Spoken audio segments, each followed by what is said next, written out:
Have you ever really thought about what a name is? What if it wasn't just some label you were given, but an actual portrait of you?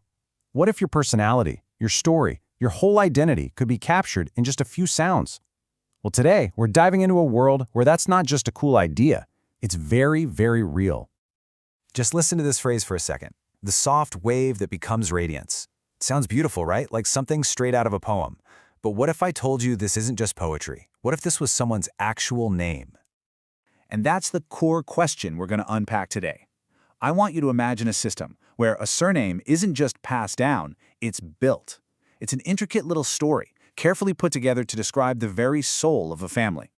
To get our heads around this, we need to meet the Tarak Hafez clan from the Upper Coast. Now, these guys are a super elite family, and their whole identity is tied up in their language.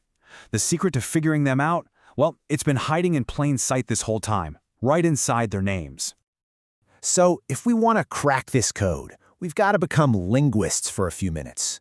We need to learn the rules of their language. And this isn't about simple translation, It's about understanding the art and the architecture that makes these names so incredibly powerful.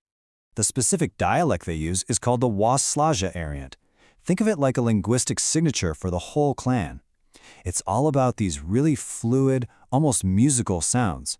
The source material even calls them curls, which gives their names this unbelievably elegant and unique feel.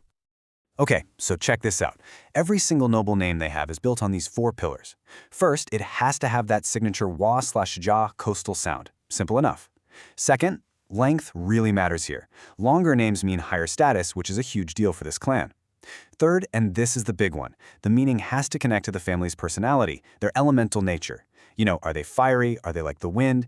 And finally, the whole thing has to sound right. To harmonize with the main clan name, Tarak Hafez, it's gotta have flow. All right, so we've got the rules. Now for the really fun part. Let's actually apply them. We're going to decode the surnames of 4 key people from the clan, and you'll see how their names are just these perfect little portraits of who they are. First up is Jaru. He's this confident, high-status leader, a flame-born. His family's surname is Shakawara. Go on, try saying it. Shakawara. You can just hear that powerful rhythmic sound, can't you? And here's where the magic really kicks in. When you break it down, the first part, Shaka, means a coastal flare, like a burst of striking energy. The second part, Wara, literally translates to a wind-carried flame. You can already start to see the picture forming, right? You put those 2 pieces together, and you get this absolutely incredible description. The shifting flame in the coastal winds. It's a perfect portrait of a charismatic, fiery leader from the coast. It's not just a name, it's his entire essence, captured in a word. Okay, let's switch gears completely for our next portrait. This is Pepi. She's an artist known for her gentle warmth and radiance. Her family name is Wavialaja. Just listen to the sound of that compared to Shakawara. It's so much softer, isn't it? Way more flowing. And yep, the components totally back that up. Wavi actually combines the words for a gentle wave and for breath, and Lajarja means a coastal blossom or a soft glow. Every single piece of this name speaks to gentleness and light. Which brings us right back to the full meaning, the soft wave that becomes radiance. And if that sounds familiar, it should. It's the phrase we started this whole thing with. It's just a perfect, poetic portrait of a warm, creative soul. So beautiful. So for our third portrait, we have Narvan.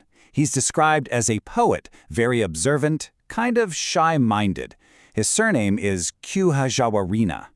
This one feels more complex, doesn't it? It sounds a little more scholarly, just from the feel of the word. And sure enough, when we look at its roots, it all just clicks into place. That Kuha at the beginning means a higher mind or sharp clarity.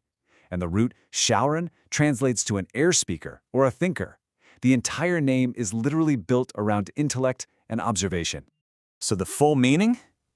The deep-threaded wind thinker. I mean, what a stunningly accurate portrait of a quiet, observant poet. The name itself just sounds so introspective and noble. And our final portrait belongs to Sara, who is just bursting with this lively, youthful energy. Her family name is Washtura Hallen. Right away, you can hear a brightness in it, and it definitely has a feminine quality. So let's break this one down. We've got Waja for the coastal tide, all that energy and movement. Then Raha, which means bright or shining, but then there's this really cool element here, the suffix lin. That's specifically used to mark someone as a young, noble woman. It's like a built-in signifier of both her age and her status. You put it all together, and Sarah's name means the bright-tide daughter of the coastlight. How perfect is that? It's just full of youth and energy and nobility, a complete match for her personality. So, we've looked at all these individual portraits up close. Now let's zoom out a little bit. How do all these different threads weave together to create the bigger family tapestry of the whole Tarakov clan? This table just lays it all out so clearly. You've got the shifting flame of the leader, the radiant wave of the artist, the deep thinker of the poet, and the bright tide of the youth. Each name is its own little poem. But when you see them together, you get a sense of the incredible diversity and power within this one single clan. And just when you think you've got it all figured out, get a load of this. These are their full formal names. The surnames we just spent all this time decoding, they're only one part of this absolutely epic lineage.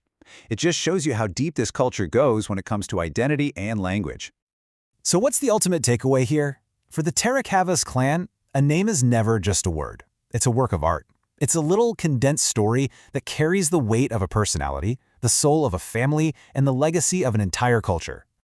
And that leaves us with one last thing to think about, a really powerful idea to maybe apply to our own lives. If your name was crafted for you today as a true portrait of who you really are, your passions, your personality, your spirit, what would it say?